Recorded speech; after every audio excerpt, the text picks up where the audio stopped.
अस्सलाम वालेकुम दोस्तों, कैसे हो? उम्मीद है कि सब खैरियत से होंगे।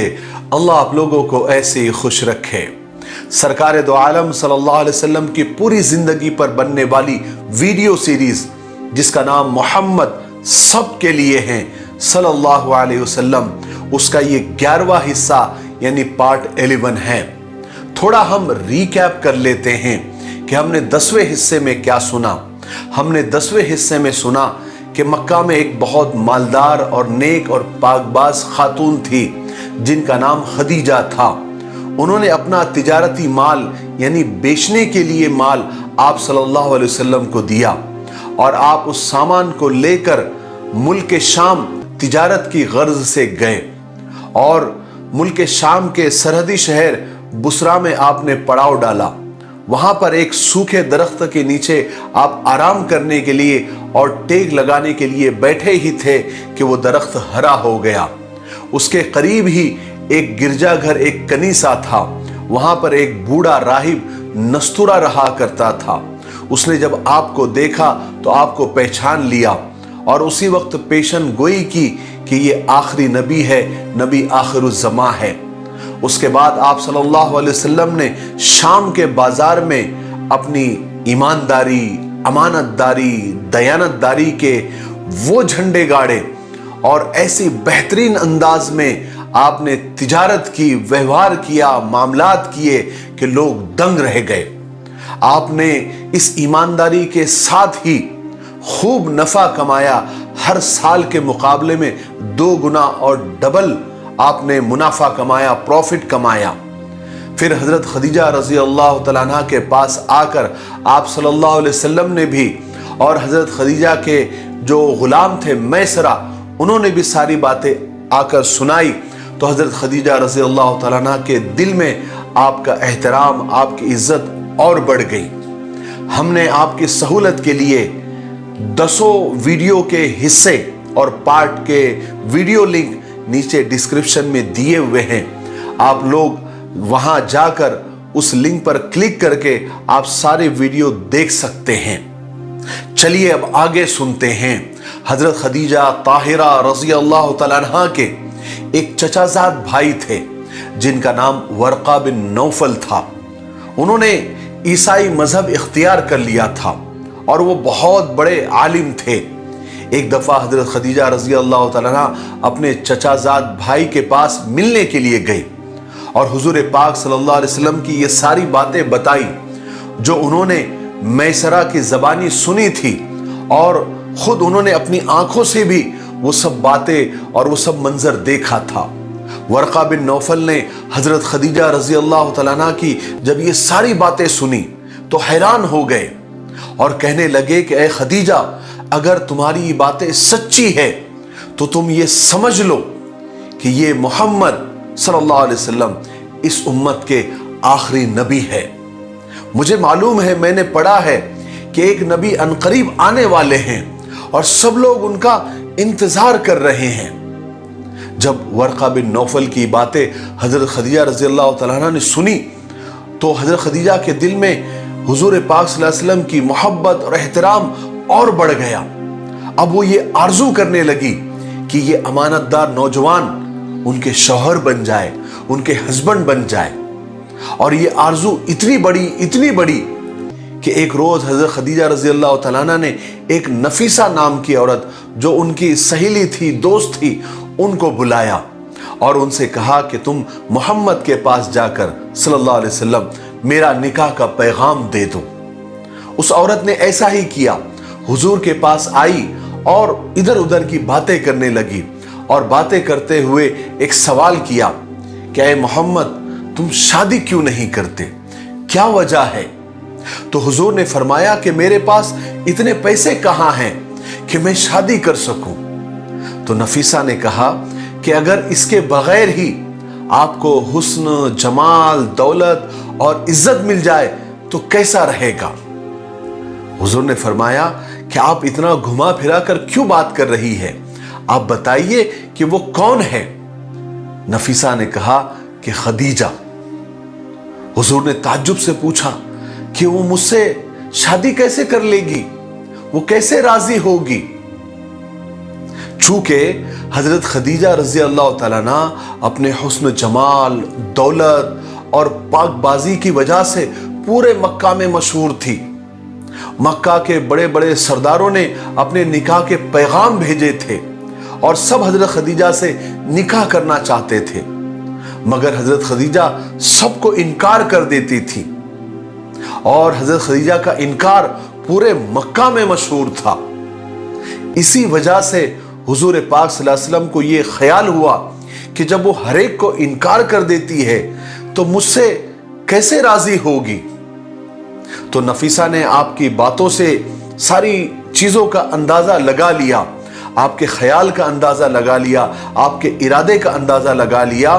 اس کے بعد نفیسہ حضرت خدیجہ کے پاس آئی اور ساری باتیں بتا دی اور کہا کہ محمد راضی ہے صلی اللہ علیہ وسلم۔ اس وقت آپ کی عمر صرف 25 سال تھی۔ آپ اپنی سچائی، امانت داری کی وجہ سے سارے مکہ میں کیا، سارے عرب میں امین یعنی امانت دار کے لقب سے مشہور تھے۔ آپ کبھی بتوں یا شراب کے پاس نہیں جاتے تھے بلکہ ان سے نفرت کرتے تھے۔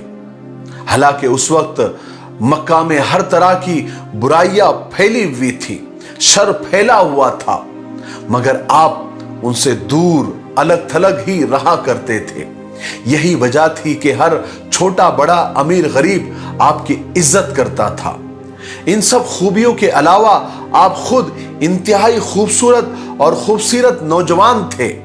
آپ کا قد درمیانہ تھا، نہ لمبا نہ چھوٹا، بڑا سا سر، گہرے کالے رنگ کے بال، کماندار بالوں سے بھری ہوئی ابرو، کھلی ہوئی پیشانی، بڑی بڑی آنکھیں جن کے کناروں پر ہلکی سرخی یعنی لالی کی جھلک تھی، جن کی وجہ سے آنکھوں کی خوبصورتی اور بڑھ گئی تھی، سیاہ اور لمبی لمبی پلکیں، ابری ہوئی کھڑی ناک اور خوبصورت ایک جیسے دانت جن میں ہلکے ہلکے گیپ تھے، گھنی اور خوبصورت داڑھی، اونچی گردن، چوڑا سینہ، چوڑے ہاتھ اور چوڑی ہتھیلیاں، بھری بھری ہتھیلیاں اور تلوے اور کھلتا ہوا گندمی رنگ۔ آپ تیز اور جمے ہوئے قدموں سے چلتے تھے اور جسم مبارک آگے کی طرف جھکا ہوا رہتا تھا۔ آپ کے چہرے پر ایسی نرمی اور ملائمت رہتی تھی جو ہر دیکھنے والے کو اپنی طرف کھینچ لیتی تھی۔ آپ خوشامد اور جھوٹی تعریفوں سے ہمیشہ دور رہتے تھے، نفرت کرتے تھے، صرف سچی بات ہی زبان پر لاتے تھے، مگر آپ کی باتوں میں ایسی مٹھاس اور ایسی محبت ہوتی تھی کہ ایک دفعہ ملنے والا ہمیشہ کے لیے آپ کا شیدائی اور عاشق ہو کر رہ جاتا تھا۔ اسی کے ساتھ آپ کے نگاہوں میں سچائی اور بزرگی کی ایسی عظمت ہوتی تھی جو بڑے بڑے سرکشوں کو مرعوب کر دیتی تھی۔ آپ کے ہر انداز میں ایسا وقار، ایسی سنجیدگی ہوتی تھی کہ آپ کو ملنے والا آپ کے اخلاق کے ساتھ ساتھ آپ کی عظمت کا بھی قائل ہو کر رہ جاتا تھا۔ یہی وجہ تھی کہ حضرت خدیجہ آپ کی شیدائی ہو گئی تھی۔ یہی وہ خدیجہ تھی جس سے بڑے بڑے قریش کے سرداروں نے شادی کرنی چاہی تھی، نکاح کے پیغام بھیجے تھے، مگر وہ صاف انکار کر دیتی تھی۔ اس کا انکار تو سارے مکہ میں کیا سارے عرب میں مشہور تھا، مگر اب وہی خدیجہ حضور کو خود اپنا رشتہ بھجوا رہی تھی۔ بہرحال جب رشتے کی بات پکی ہو گئی، دن تاریخ پکی ہو گئی، تو حضور پاک صلی اللہ علیہ وسلم اس طے وقت پر اپنے چچاؤں کے ساتھ حضرت خدیجہ کے گھر تشریف لے گئے۔ چچا ابو طالب نے نکاح پڑھایا اور اس طریقے سے قریش کی یہ خدیجہ طاہرہ اب قریش کی ہی امین سے بیاہی گئی، یعنی آپ کی شادی حضور پاک صلی اللہ علیہ وسلم سے ہو گئی۔ یہ نکاح ملک شام کے سفر کے 2 مہینے 25 دن کے بعد ہوا۔ نکاح کے وقت آپ کی عمر 25 سال کی تھی اور حضرت خدیجہ کی عمر 40 سال تھی، اور مہر میں 20 ऊंट तय हुए और एक दूसरी रिवायत के मुताबिक महर 12.5 औकिया तय हुई। एक औकिया 40 दिरहम का होता था, यानी 500 दिरहम महर तय हुआ। अब तक हुजूर पाक सल्लल्लाहु अलैहि वसल्लम चचा अबू तालिब के ही घर में रहते थे, मगर निकाह के बाद आप सल्लल्लाहु अलैहि वसल्लम वही यानी हजरत खदीजा रजी अल्लाह तआला अन्हा के घर में रहने लग गए। शादी के बाद हजरत खदीजा रजी अल्लाह तआला अन्हा की जिंदगी का सबसे बड़ा मकसद यही था कि आप सल्लल्लाहु अलैहि वसल्लम खुश रहे और आराम से रहे।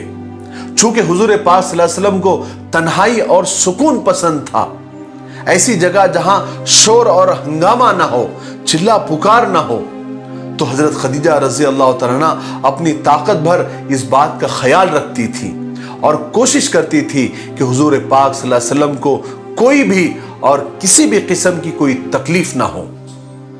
और हजरत खदीजा रजी अल्लाह तआला अन्हा ने एक बहुत बड़ा काम किया कि अपनी सारी माल और दौलत हुजूर के कदमों में डाल दी, यानी हुजूर पाक सल्लल्लाहु अलैहि वसल्लम को अपना सारा माल और जायदाद और दौलत वक्फ कर दिया।